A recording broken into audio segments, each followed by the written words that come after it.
जय सिया राम। हम किशोरी झा सब गोटा के प्रणाम कर छी। एकटा भजन लग के एलहुँ हैं, उम्मीद है जे सब गोटा के नीक लागत।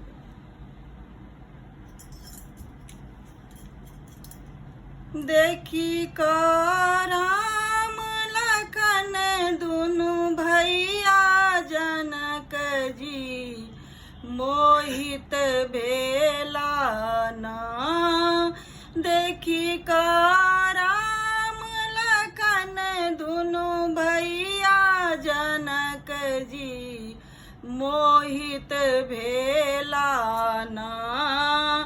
कहती जनक जी सुनु विश्वामित्र कहमा के दुनु बालक। कहती जनक जी सुनु विश्वामित्र कहमा के दुनु बालक। कहाँ से लाई हो दुनु बालक, कहाँ से लाई हो दुनु बालक।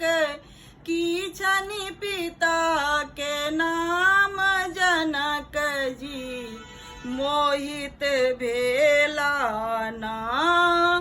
देखी का राम लखन दुनु भैया जनक जी मोहित भेला ना। कहल विश्वामित्र सुनु यो जनक जी अवधपुर के दुनु बालक।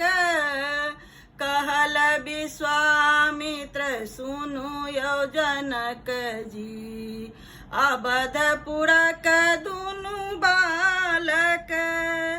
एला अयोध्या सो दुनु बालक, एला अयोध्या सो दुनु बालक।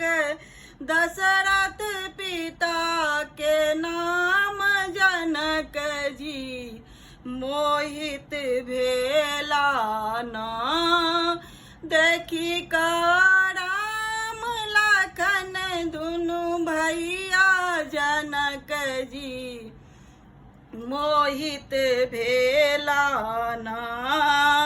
कहती जनक जी सुनु यो विश्वामित्र बालक दुनु नादान। कहती जनक जी सुनु यो विश्वामित्र बालक दुनु नादान। कोना धनुष के तोड़ताई बालक, कोना धनुष के तोड़ताई बालक। कोमल राजकुमार जनक जी मोहित भेला ना। देखी का राम लखन दुनु भैया जनक जी मोहित भेला ना। कहल विश्वामित्र सुनु यो जनक जी छथि बालक नादान।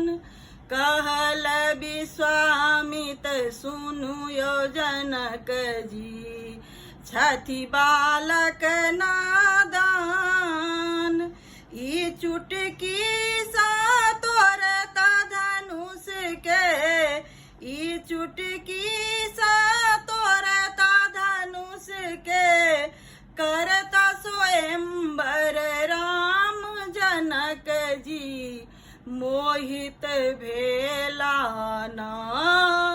देखी का राम लखन दुनु भैया जनक जी मोहित भेला ना। धनुष तोरी सीता के बियाहलनी हर्षित भेल संसार।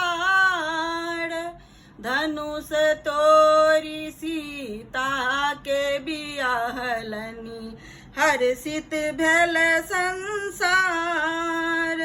धन्य भेल मिथिला नगरी धन्य भेल मिथिलापुर नगरी पविकराम जमाई जनक जी मोहित भेला ना देखी का राम लखन दुनु भैया जनक जी मोहित भेला ना देखी का राम लखन दुनु भैया जनक जी मोहित भेला ना।